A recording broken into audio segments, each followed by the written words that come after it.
I would like to ask the Minister for Policy and Reform whether A, the population projections to reflect current numbers and trend over the last 5 years, and B, housing units required to take account of construction and planning approvals will be revised before the Eastern Area Plan public inquiry.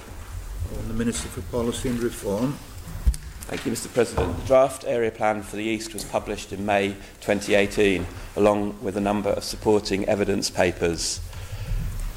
Evidence paper EP5 set out the position as of May 2018 in terms of household size and population projections. Paper EP5 reviewed the information available from the 2016 census, compared it to the information in the Isle of Man Strategic Plan 2016 and considered the implications of this new information.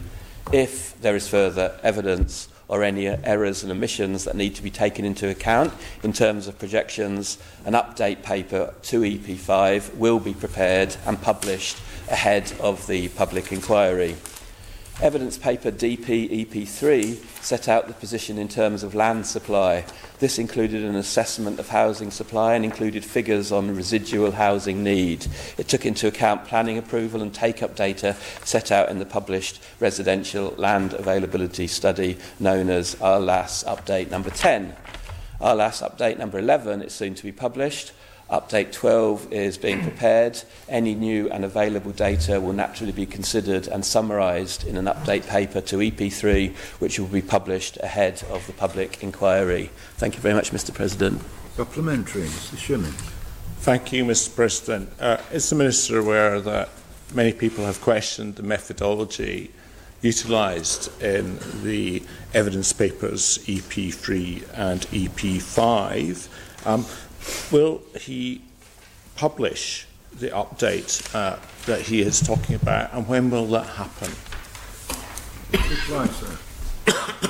Thank you. I think, as indicated in the original answer, 2 update papers will be published ahead of the public inquiry in good time.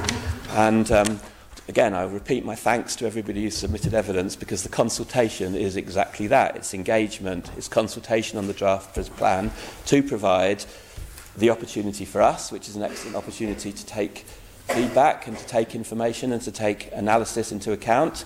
It gives us a chance to pause and reflect, and I hope everybody, and I know in fact everybody that's participated in the consultation to date is treating it in that way. So having our data questioned is a vital part of the process. Having methodologies considered is a vital part of the process. The right action is to carefully consider any data or methodologies or data which suggests the methodologies need to be improved, and all that's valid. Work, quite rightly, is ongoing by the Planning Policy and Economic Divisions in Cabinet Office, and that work will be included in the update papers that I've announced.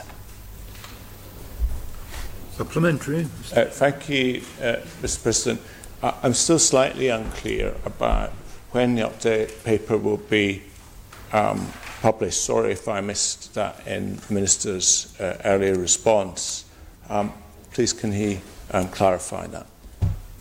Minister. Thank you, Mr. President. So the Town and Country Planning Act 1999 provides a very important legal framework for all of this. It states that the proposals in the area plan shall be in general conformity with the strategic plan.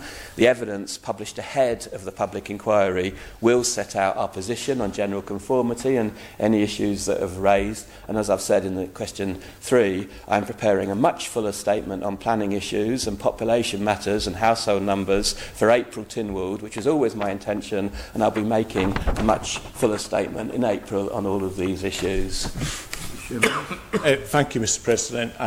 I'm grateful for the Minister clarifying that we will be issuing this full statement in April. That's very much appreciated. But will he undertake to publish that statement ahead of the sitting so that members can look at it, given that it will be a technical paper? Thank you. Minister. It's always my intention to be as helpful to members as possible. I'll publish the statement in line with the President and the Clerk's guidance on what standing orders mean in this respect, but it's always difficult for ministers to publish statements that they're going to give to Tynwald in advance of giving them to Tynwald, but I'll do everything we can to use the law about round town and country planning to be as helpful as possible to honourable members.